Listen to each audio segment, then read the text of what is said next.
Hello students, welcome to EPG Pathshala.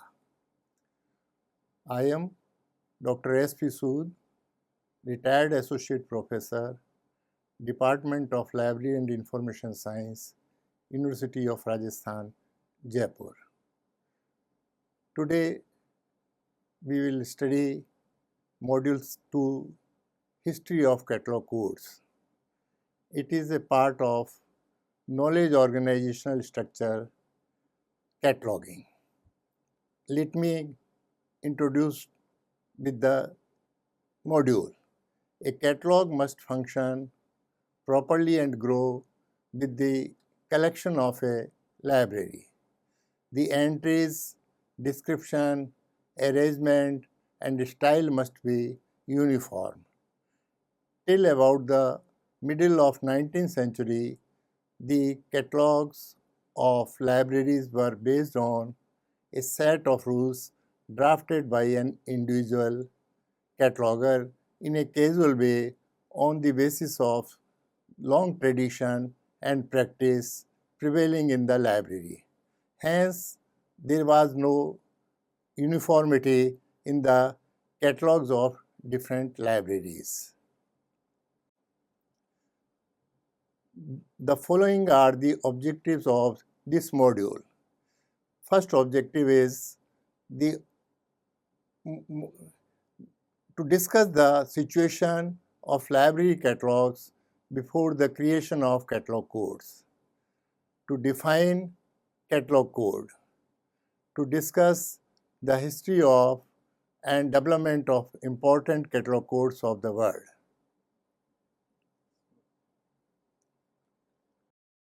Let me define the catalog code.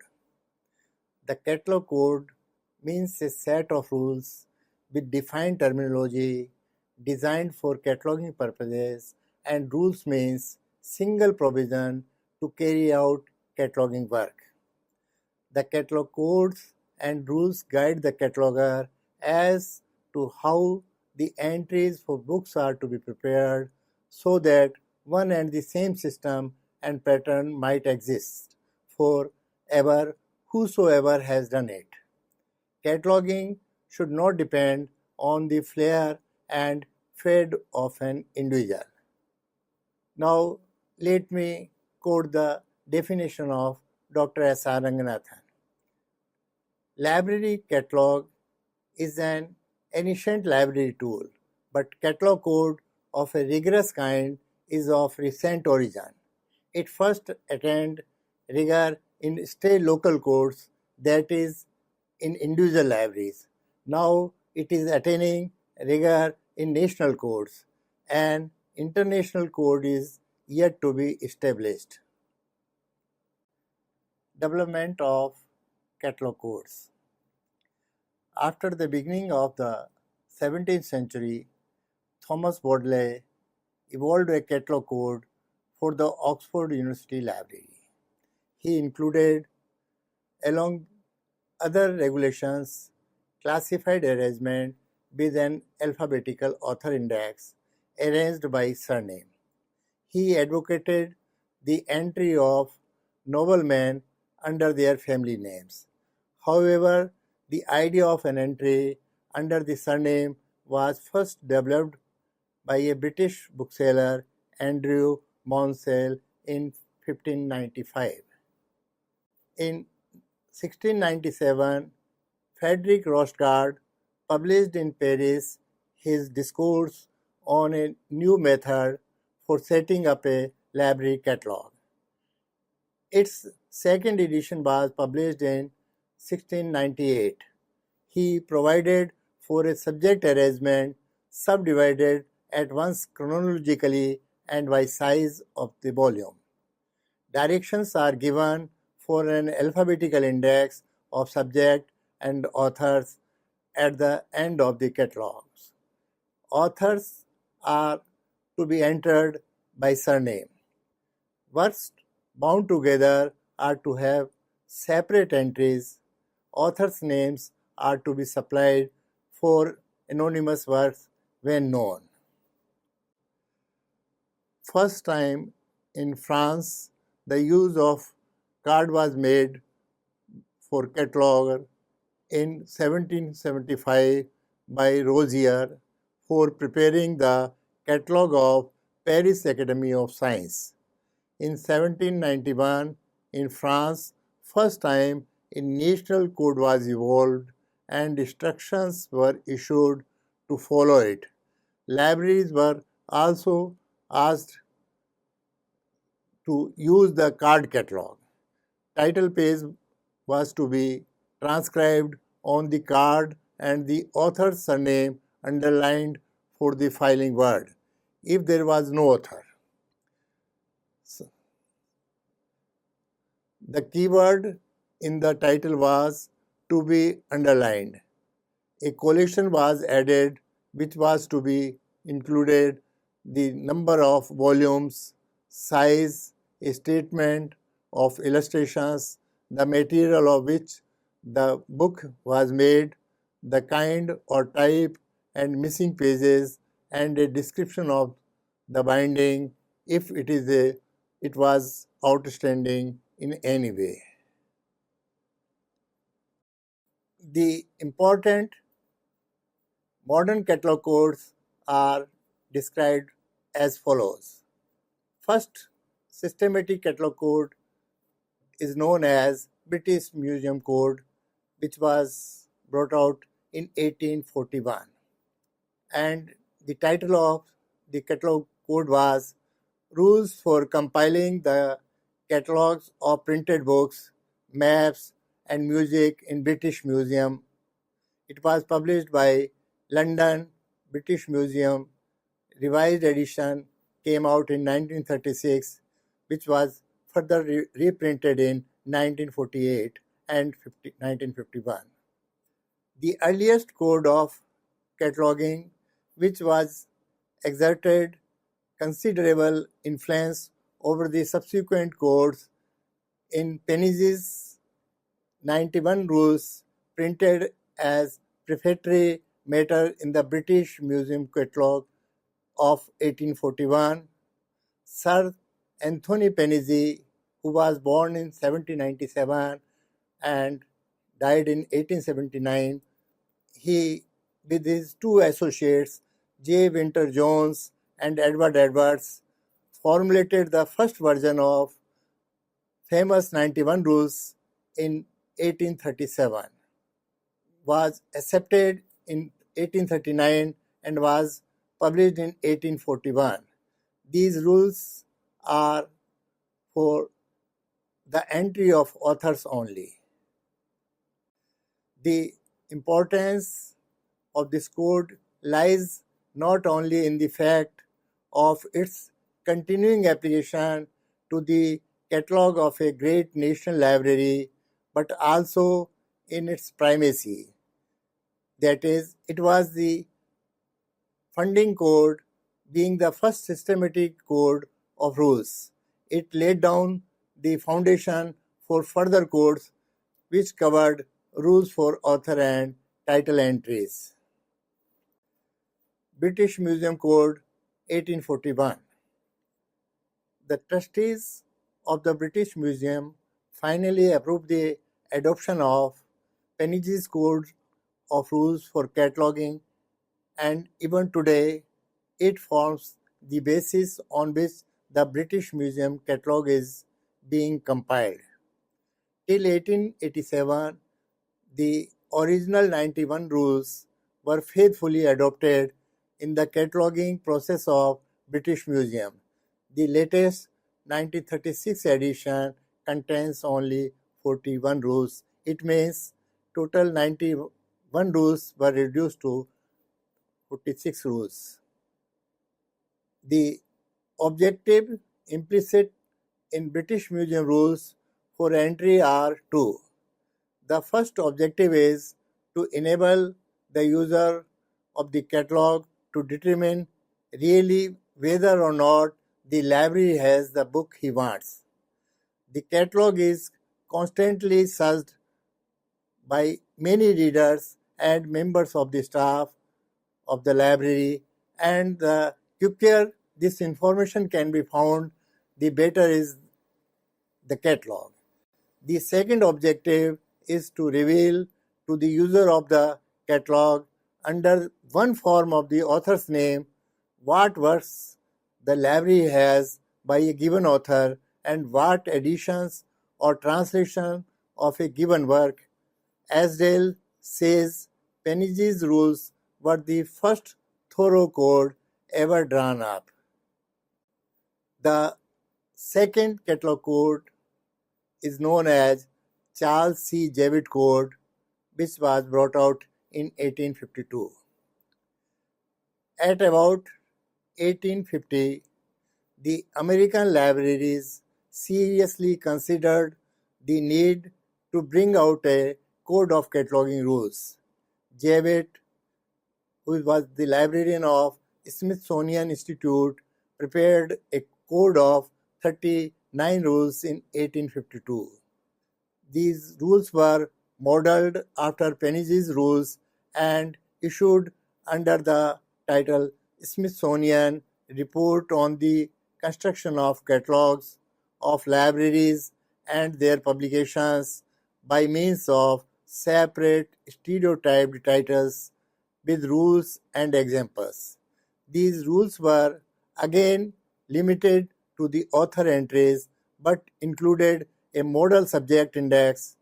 Pitte has appreciated and he has said names Javid, not Cutter, as father of modern library methods. The third catalog code, compiled by and known as Cutter's Rules, it was published in 1876.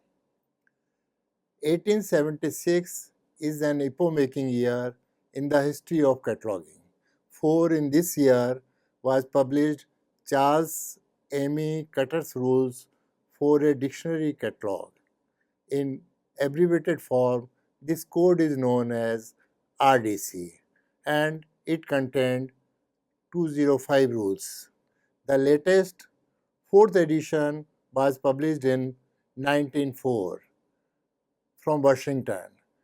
The edition contains 369 rules. For the dictionary catalog, it is still the standard code of the rules, and there is every reason to suppose that it will remain so. Henry A. Sharp has evaluated this code as the first code of complete cataloging practice for every kind of entry in a dictionary catalog. Cutter's Code of Rules not only provides rules for subject entry and the arrangement of entries, but also indicates methods that may be adopted for brief, moderately full, and very full cataloging. So this is the first catalog code which has prescribed 3 levels of cataloging. As such, it is suited to the needs of all types of libraries. Dorothy M. Norris remarked that Cutter's rules are a sound exposition of the fundamentals of cataloging and should be studied by all would-be catalogers.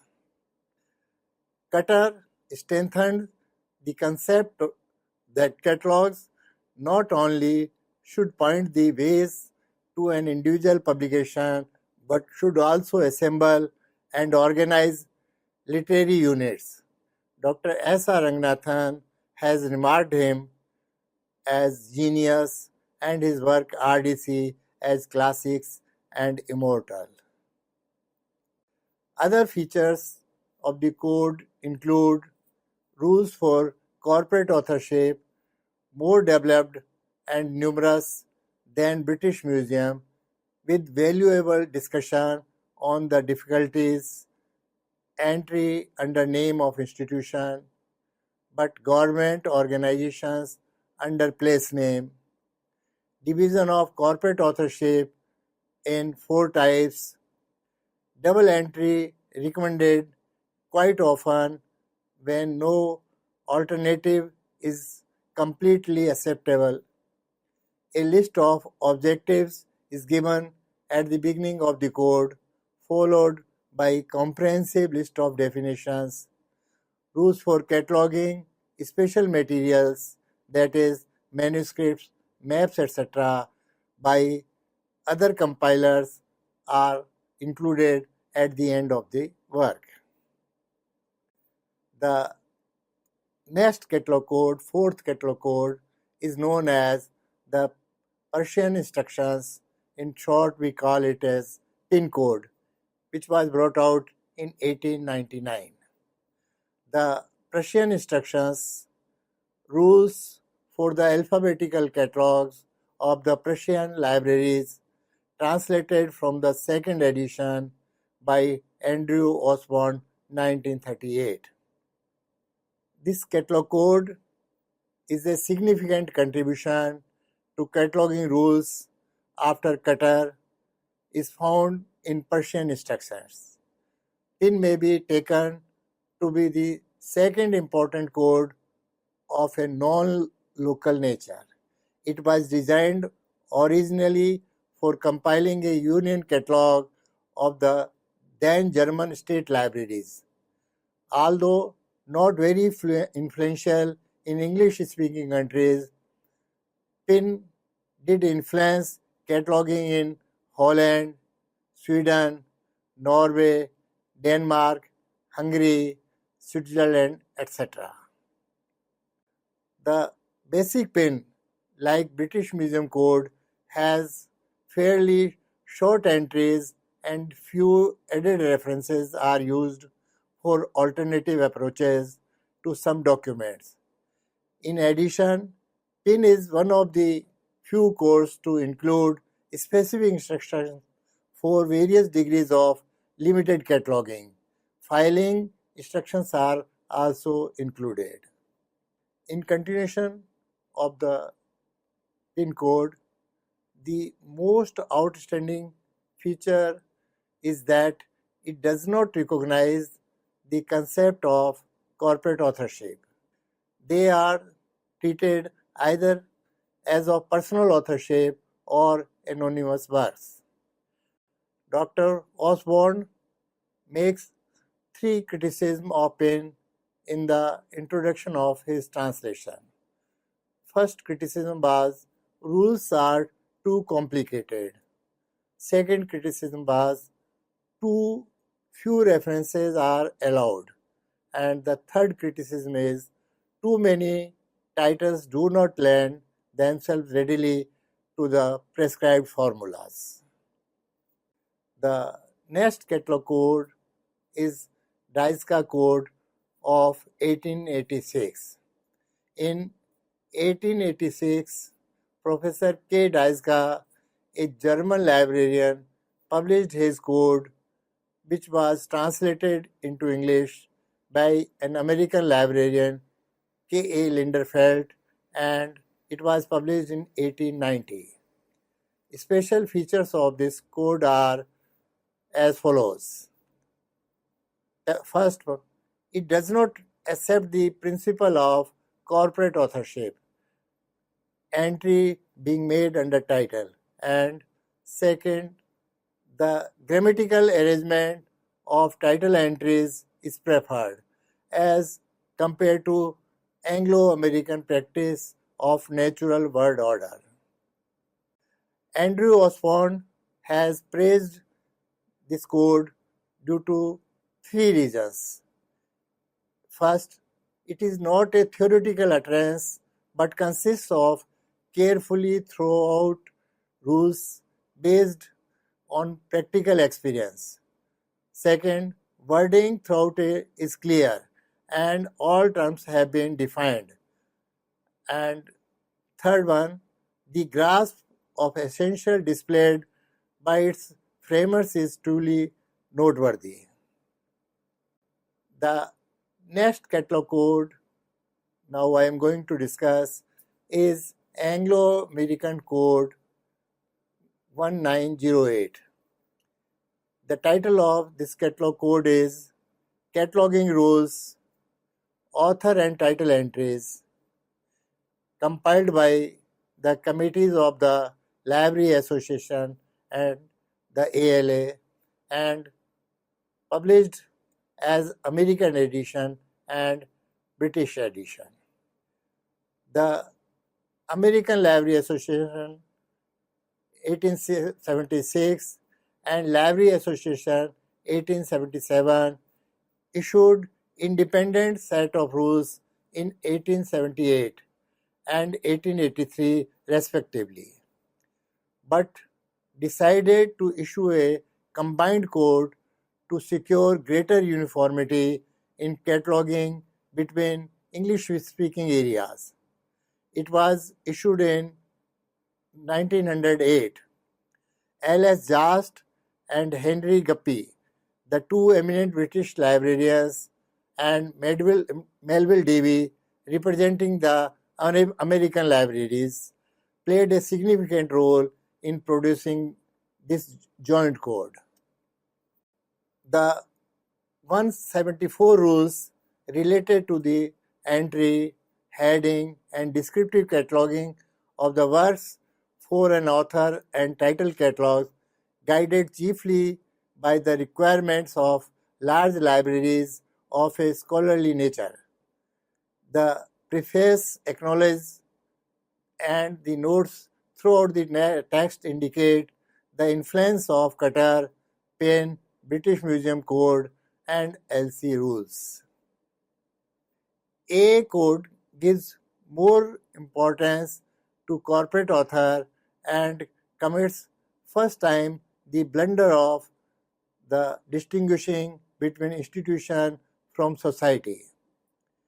Its importance lies in the fact of its being the first international catalog code, in the extent of its rapid and widespread adoption and use by all kinds and all sizes of libraries in the two countries since its introduction, and in its continued use in Britain.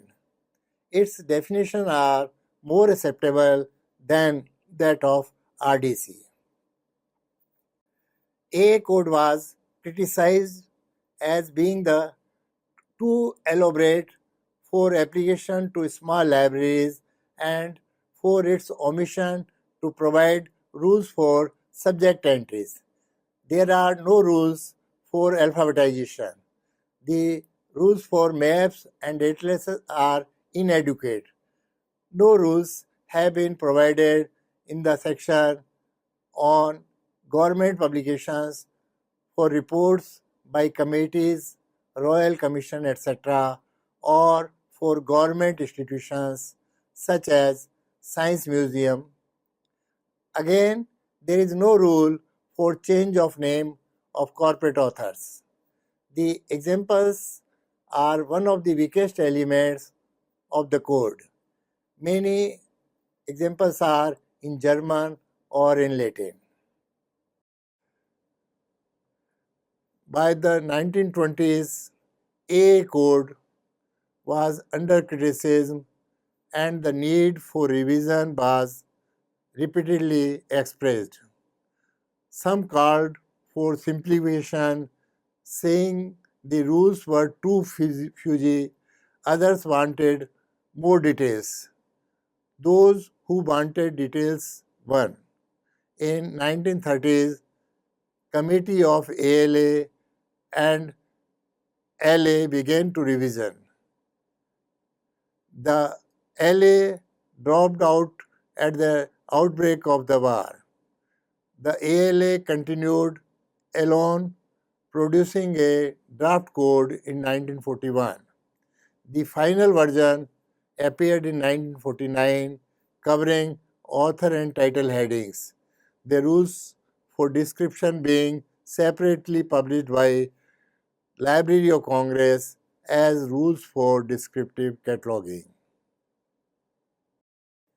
The next catalog code is Vatican Code, which was published in 1931, and the title of this catalog code was Vatican Library Rules for Catalog of Printed Books. It was published in Italian in 1931. Second edition came out in 1939. Translated from the second Italian edition, edited by Willie C. Wright, and it was published by Chicago ALA 1948. The papal collection. Papal collection is related to Pope or Catholic Church at the Vatican, among the richest in Europe, had a catalogue which was more of an inventory type. In 1927, the Vatican Library was offered aid by the Carnegie Endowment for International Peace to compile a new catalogue for its collection, and a team of American librarians consisting J.C.M. Henson and W.W. Bishop compiled a catalogue. As the dictionary form of catalogue was decided upon, Cutter's rules provided a basis, for this was the only code to contain rules on the choice of subject heading for dictionary catalogue. The existing Italian rules for the compilation of the alphabetical catalogue 1911 and the ALA rules were taken in evolving the Vatican rules. It is one of the few modern codes to cover the whole field of cataloging, author entry, the description of the book, subject entry, and filing. There are several useful appendices, including some excellent sample cards, rules for cataloging 15th and 16th century books, and a glossary of library terms in Italian, English, French, German, and Spanish languages. The code is still used in Vatican Library. The next catalog code is known as ALA Rules, which was published in 1949. The title of this catalog code is ALA Cataloging Rules for Author and Title Entries. It was published by Chicago ALA 1949. Rules for Descriptive Cataloging in the Library of Congress, a companion part of this code, was brought out by Washington Government Printing Office in 1949. Between 1936 and 1939, both library associations, LA and ALA, cooperated in preparation for a new joint code, as A code was not fulfilling the requirements. But due to outbreak of war, British participation was discontinued. The ALA proceeded independently and produced their preliminary second edition of the code in 1941 in two parts, Part 1, Entry and Headings, and Part 2, Description of Books, in which 174 rules of the A code had grown to 375 rules. The 1941 version was widely criticized by A.D. Osborne in his article The Crisis in Cataloging, charging it too legalistic. The reason for making the rules were ignored at the expense of detail, and principles were obscured completely. Many librarians also started thinking in the direction. In spite of this, second edition came out in 1949. Descriptive part was dropped and it was issued by the Library of Congress in 1949. This carries all the mistakes that are already criticized. It is also too elaborate and also not suitable for small libraries.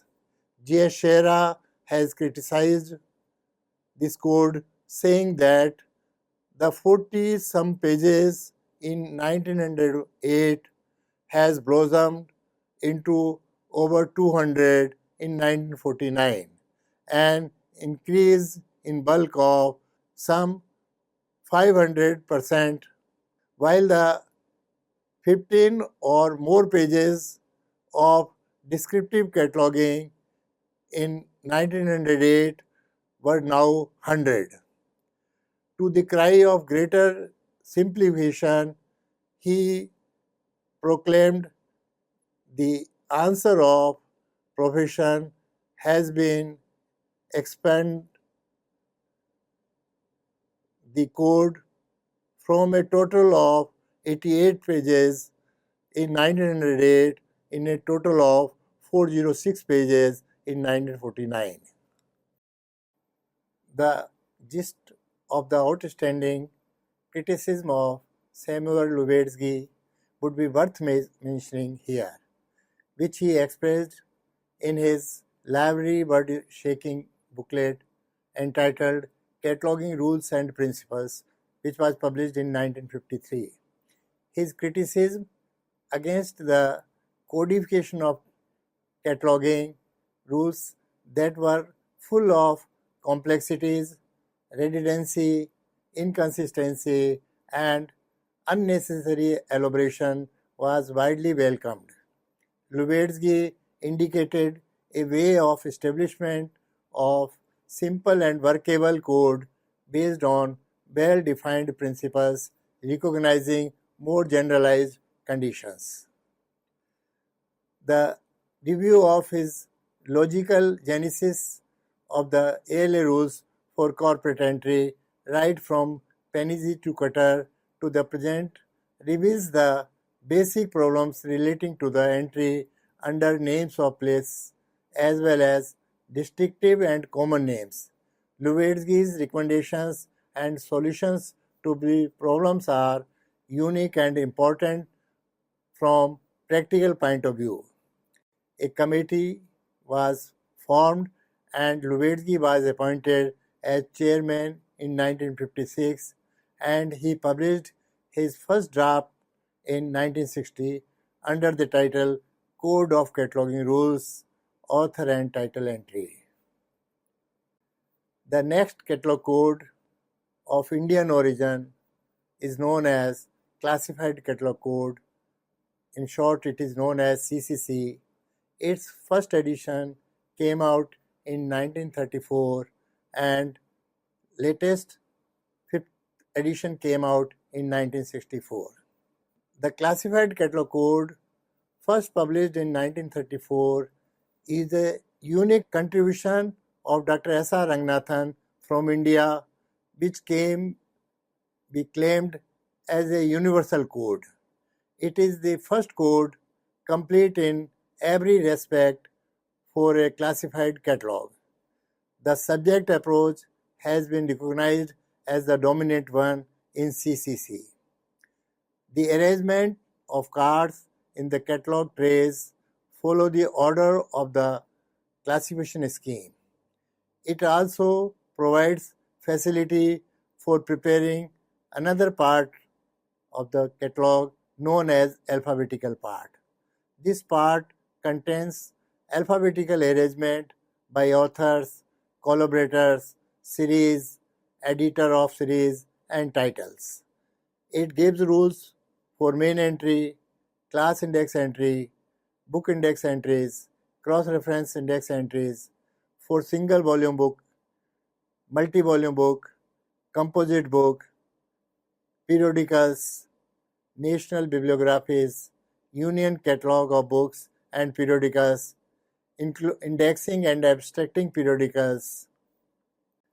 The foundation of the code is based on the normative principles and canons of cataloging which Ranganathan evolved in his book Theory of Library Catalog, which came in 1938. B.S. Keshman remarked that Ranganathan's classified code is logically consequence of a mental approach deeply evolved in classification research. Ranganathan, in his code, to remove the restrictions of the local usage by the concepts of language of the library and the scale of language in which the language of the library comes first and the others come in their descending sequence of favoredness. Now we are coming to the next catalog code known as ACR1. The full title of the catalog code is Anglo-American Cataloging Rules, first 1967. The Anglo-American Cataloging Rules, North American Text, Chicago, ALA 1967, and British text was published by London Library Association in 1967. This code was prepared by the American Library Association, the Library of Congress, the Library Association London, and the Canadian Library Association.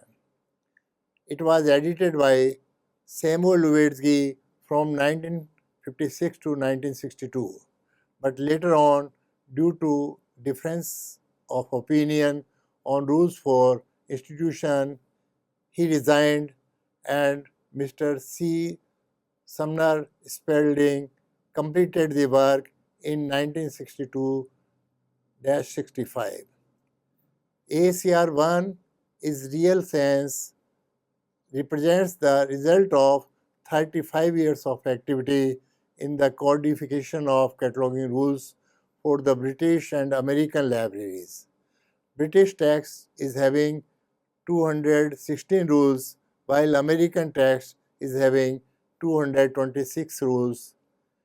It can be called as multinational code. ACR first is based on the statement of principles adopted by the International Conference on Cataloging Principles in 1961 with certain significant departures. Earlier codes emphasized specific rules for various types of publications and various classes of persons and corporate bodies. The present rules are based on a set of principles followed as consistently as possible, allowing for the necessity of reaching common agreement. ACR 1 includes rules for author, title main entry headings, added entry headings, and references, uniform titles for both title and author entry, description, and all these in relation to any forms, including three-dimensional ones. Though it is meant completely for alphabetical catalog, but it can still be applied without modifications to author title elements of a classified catalog. It is written primarily for large research libraries but can easily be used for all other types of libraries. According to Taylor and Anderson, ACR first is a complete code in the sense that it covers both choice and form of entry, word, and description of material. It also goes further than previous codes in including rules for a large number of non-book materials like to be found in a large library, for example, manuscripts, maps, films, prints, records, etc. The rules for choice of entry are almost always kept quite distinct from those form of headings, which in turn are clearly distinct from those of description. The form of those examples given with the rules are considerable improved. F. Vernes Field reviewed the ACR first American text as ACR will make catalogs easier to understand, to explain, and to use them at present. The cataloging process will be more reasonable because the rules are based on principles that are clearly explained instead of precedents. Next catalog code is ACR 2, which came and was published in 1978. This code was prepared by American Library Association, the British Library, the Canadian Committee on Cataloguing, the Library Association, and the Library of Congress, and it was edited by Michael Gorman and Paul W. Winkler. The increasing mechanization in cataloging, the growth of centralized and cooperative bibliographic services and networks, introduction of a number of new media, all these have necessitated to produce a revised catalog code, that is ACR. The main objectives of ACR2 are as follows. First, to reconcile in a single text the North American and British text of 1967. Second, to incorporate in the single text all amendments and changes already agreed and implemented under the previous mechanisms. Third, to consider for inclusion in ACR all proposals for amendment currently under discussion between the ALA, the Library Association, and new proposals put forward by these bodies and the British Library, and proposals of national committees of other countries in which ACR is in use. Fourth one, to provide for international interest in ACR by facilitating its use in countries other than the United States, Canada, and the United Kingdom. Some of the important features of ACR2 are as follows. Amendment of entry under the name of a place of certain institutional bodies. Substitution of uniform titles for form headings. Title headings for marks produced under editorial direction. Provision of standardized framework for the systematic description of all library materials for machine processing. It is based on ISBDs, hence AR2 is an attempt towards International Catalog Code. It has extended its coverage to new categories of library materials, which ACR1 was generally inadequate in its coverage of audiovisual materials. ACR2 is an improvement over ACR1. Provision of 3 levels of description makes it useful for all types of libraries. The next catalog code is known as ACR2R. ACR2R means Anglo-American Cataloging Rules 2nd edition revised, and this code was revised in 1988 and 2002. Over the years, ACR2 has been updated by occasional amendments and was significantly revised in 1988 and 2002. These revised editions are known as ACR2R 2nd edition 1988 revision and 2nd edition 2002 revision, respectively. The 2002 revision included substantial changes to sections for non-book materials. Annual update begins in 2003 and ceased with 2005. And the latest code is known as RDA, which came out in 2003. ACR2R has been succeeded by resource description and access, popularly known as RDA, which is developed by the Joint Steering Committee for the Development of RDA with representatives from American Library Association, Australian Committee on Cataloguing, British Library, Canadian Committee on Cataloguing, CLIP, and Library of Congress. It is the new cataloging standard that will replace ACR2R. It provides guidelines on cataloging digital resources and a stronger emphasis on helping users to find, identify, select, and obtain the information they want. It is a flexible and suitable framework for use in a digital environment. RDA has been dealt in detail in Module 33 of this program. So, we have studied the different catalog codes of the world, and students, I hope you might be